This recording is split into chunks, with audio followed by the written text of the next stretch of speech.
বাবা মায়ের সঙ্গে বেয়াদবি করতেছি, বাবা মায়ের হক নষ্ট করতেছি। কিন্তু আমরা কি একবারও ভাবছি আমি বাবা এবং মা হয়ে আমি তো কয়েক বছর আগেই আমার সন্তানের হক নষ্ট করছি। আমি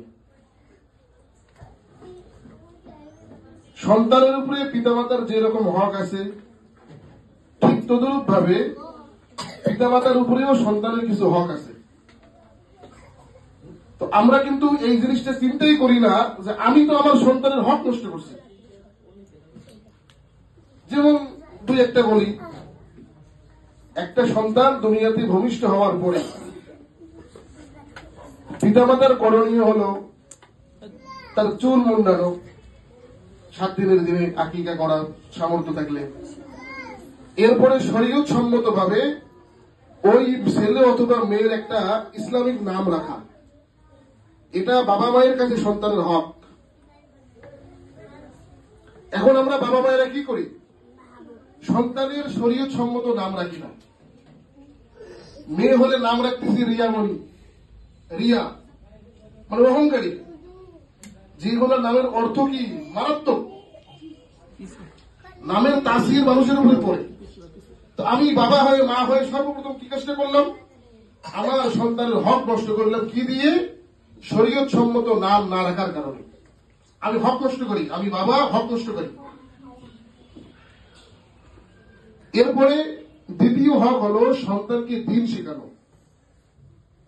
সন্তানকে ধর্মের জ্ঞান শিক্ষা দেওয়া, কোরআন হাদিস শিক্ষা দেওয়া। এখন ওই সমস্ত বাবা মা অনেক নিরাপদে আছে যে সমস্ত বাবা মা সন্তানকে দ্বীন শিখেছে। আপনি বাংলাদেশের কোন বৃদ্ধাশ্রমে খুঁজে পাবেন না যে কোন ইমাম সাহেবের বাবা মা বৃদ্ধাশ্রমে আছে। বেতন পাচ্ছে কয় টাকা? বেতন পাচ্ছে সামান্য কিছু টাকা। কিন্তু না, ওই সামান্য টাকা দিয়ে বাবা মা বউ বাচ্চাকে দিয়ে কি ইমাম সাহেব জীবনযাপন করতেছে।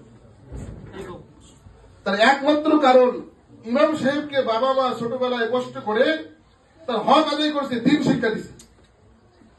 এই জন্য সন্তান বড় হয়ে যত অভাবের মধ্যেই থাকুক না কেন এখন আর বাবা মায়ের হক নষ্ট করে না।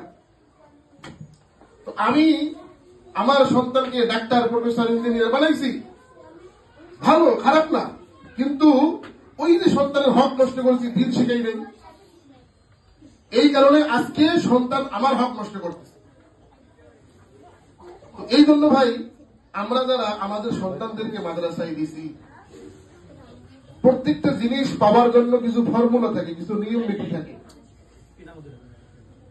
ওই নিয়ম নীতিগুলো যদি কোনো মানুষ অনুসরণ না করে ওই কাঙ্ক্ষিত জিনিসটা ওই মানুষটার হাসিল হয় না।